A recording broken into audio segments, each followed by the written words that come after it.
This is Adventures in Vinyl Lab, where we talk about vinyl releases of the past, the present, and maybe even the future. I'm your host, Randy, and as you can see, I'm a little bit sick this week. I went and visited the doctor, and he gave me a diagnosis of severe broken heart. I thought it was just my acid reflux at first, but I guess not. Anyways, he's given me this medicine, and it's from 1997, the late 90s. Speaking of which, the late 90s were a weird time for music, weren't they? This is the beginning of revivalism, with many forgotten genres getting re-explored. Electronic music also started its slow, awkward rise. Music enthusiasts would tell you that rock was starting to stagnate in quality. And while many bands such as Matchbox 20 and the Goo Goo Dolls reigned the charts, there were many acts that were still innovating. Today's Medication is from 1997, which was the same year as OK Computer by Radiohead and Urban Hymns by The Verve. So I guess since I'm sick and in front of a camera, I'm gonna go ahead and review my medication for this episode of Adventures in Vinyl Lab. This is, ladies and gentlemen, We Are Floating in Space by Spiritualized. For the unfamiliar, Spiritualized is a psychedelic space rock / shoegazing outfit started by Jason Pierce in the early 90s. After his previous band, Spacemen 3, went through a disastrous breakup, he wanted to take the psychedelic sound of Spacemen and make it sophisticated and orchestral. The band is known for its loud, drony guitar riffs, as well as its expensive, lush orchestrations with string and brass instruments. They were also known for their drug-addled antics. For instance, when Slowdive went to record Slavlaki at a studio that Spiritualized had previously used, a large model train was found cluttering the space. Pierce was a heavy user of hallucinogenic drugs and opiates. Laser-Guided Melodies was a great debut, and Pure Phase was a slight step down but still well-liked follow-up. It's the band's third effort that...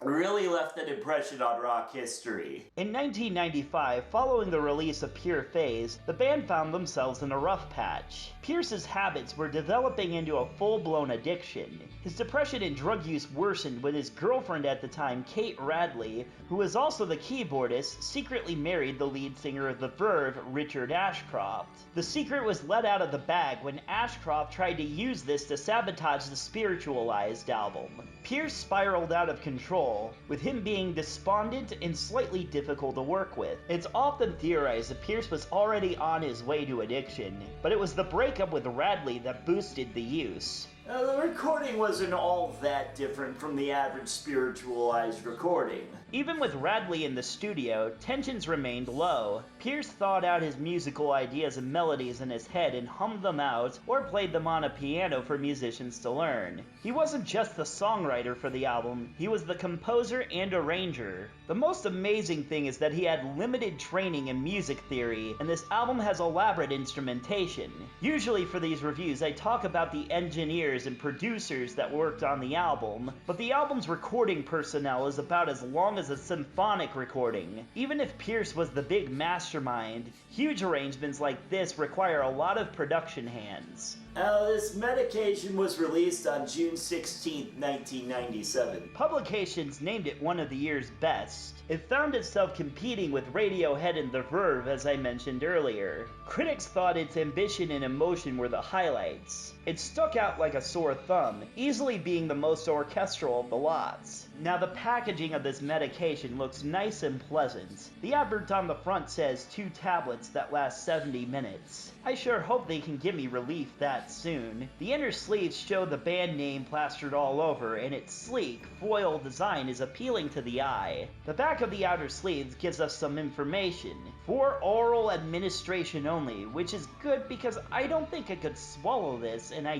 definitely don't think it would fit up my ass. Keep out of reach of children, because be careful, Spiritualized may cause your kids to murder your neighbor's dog. That's weird. The other warnings are very similar to the ones that most people tell you when you're trying to start a vinyl collection. There's also a leaflet with further instructions and side effects listed. Side effects may include delirium, sense of intoxication, visual and auditory hallucinations, euphoria, fever, cold sweats, slurred speech, numbness of the extremities, lack of coordination, stupor, memory loss, bloodshot eyes, mental detachment, paranoid psychosis, temporary paralysis, jerky eye movements, imbalance, sense of well-being, purposeful...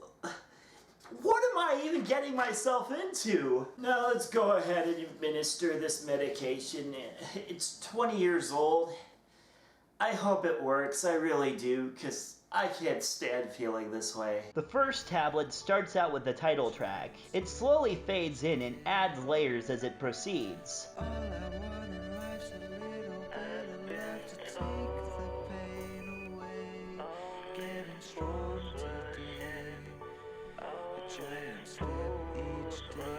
The song is reminiscent of Pachelbel's Canon. Some of the vocal parts are lifted straight from the composition.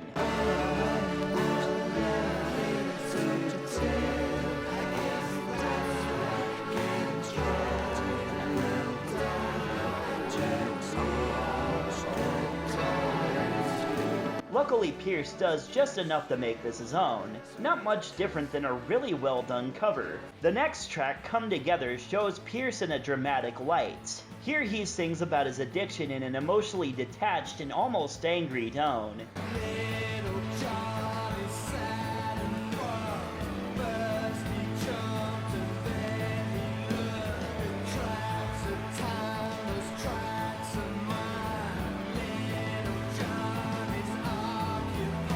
The loud brass instruments and harsh guitars clash with the pure gospel choir.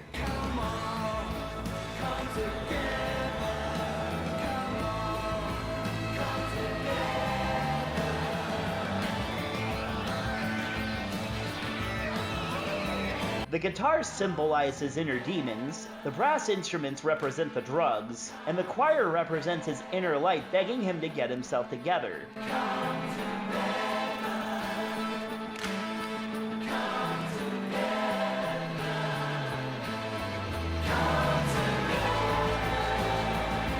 I think I'm in Love is a long phase in the medication. We start with a quiet, calm section with 4-part vocal harmony.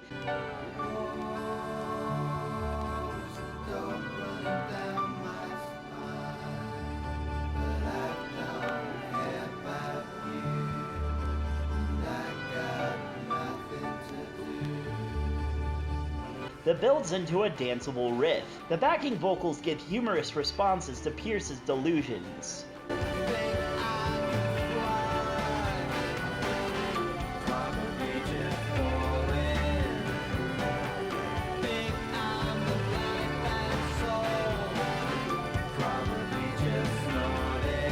Side 2 of the first tablet starts with All of My Thoughts, a piano and brass-driven song where Pierce sings about his obsession after the breakup with Radley.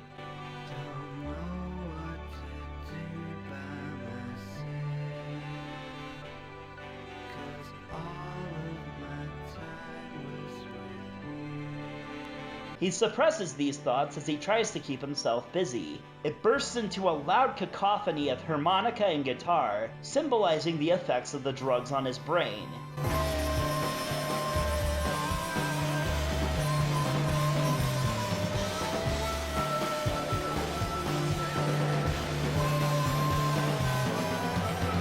This leads to the next track, Stay With Me.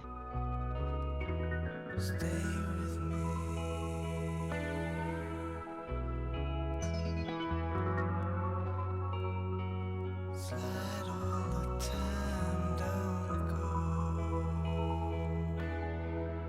It feels like a happier song, but knowing what Pierce was going through at the time makes it sadder. It starts off nice and quiet and builds into a thunderous guitar sound with building layers.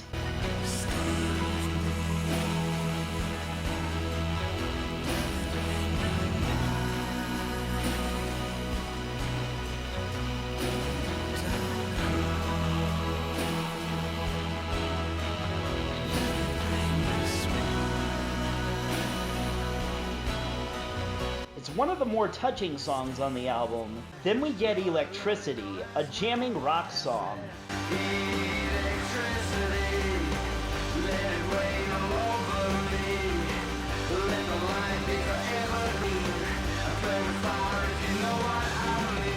Its catchy bluesy riff changes things up from the previous track's hypnoticism. The first tablet ends with Home of the Brave, where Pierce acknowledges that he has a problem and needs to get help. I don't even miss you, but that's 'cause I'm fucked up. I'm sure when it wears off, I will be hurting. Radley's backing vocals make it even more eerie, especially as the wall of sound takes over at the end.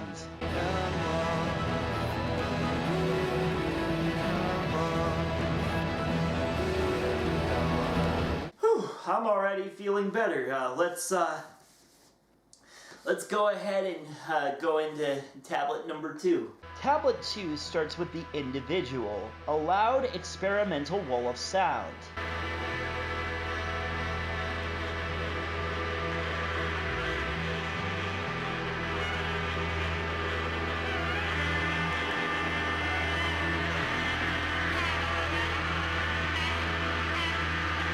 The screeching instruments and guitar feedback are enough to give you an out-of-body feeling.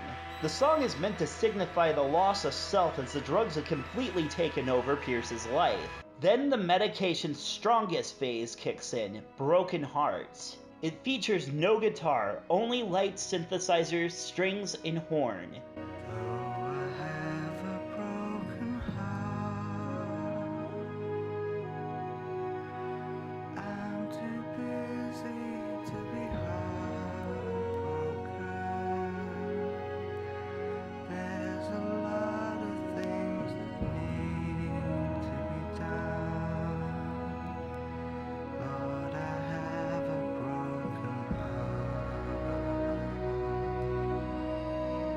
The song is meant to signify that Pierce has been forced to face his inner demons and come to terms with reality. I've been told that this will heal given time. Lord, I have a broken heart. The emotional numbness is perfectly captured in the morose composition.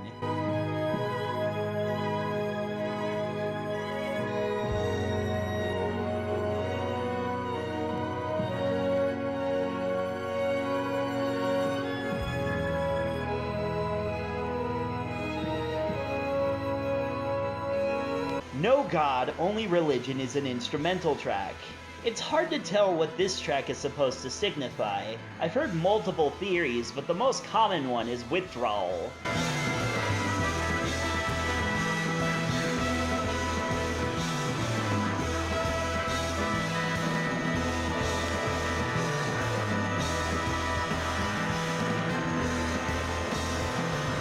The free jazz composition displays an epic chaos that is hard to put to words. The first side of Tablet 2 ends on Cool Waves, showing Pierce cleaning himself up and removing himself of the harmful woman and substances. Baby, when you gotta sleep, lay your head down low. Don't let the world lay heavy on your soul. The gospel choir is enough to make you teary-eyed. It's easily the most uplifting song on the medication.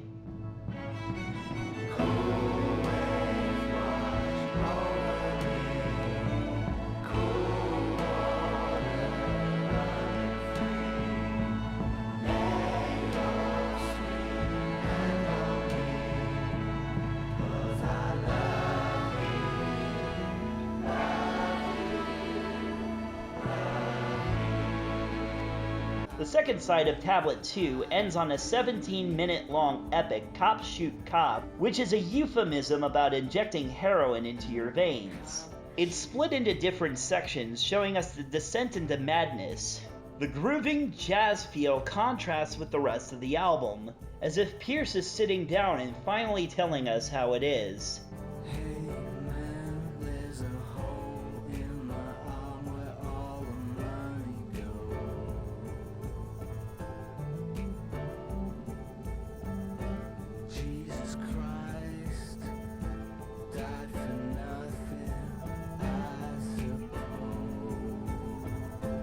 In the middle of the song, there's a droning wall of sound that continues for several minutes, meant to signify how deteriorated Pierce's life had become.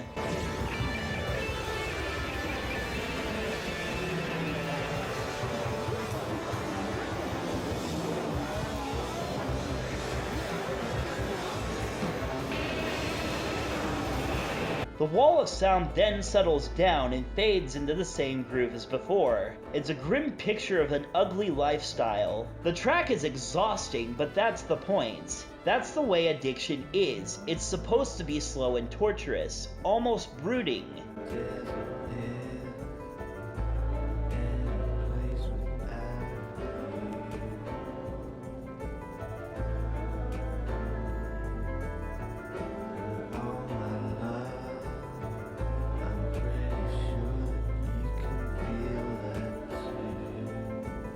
Oh, wow, my sinuses are already cleared up and I'm no longer congested in my heart. Wow.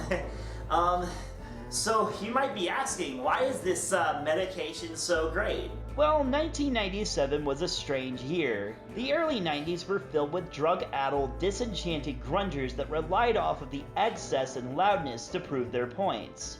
This came out 3 years after the death of Kurt Cobain, and people were unsure on where rock was going as a genre. This album, along with both Urban Hymns and OK Computer, showed the direction of the gentler approach of rock music that would dominate alongside the cringy post-grunge scene and the equally fantastic garage rock scene. This would ultimately culminate in bands like Coldplay and Snow Patrol, who would continue the softer side of alternative rock.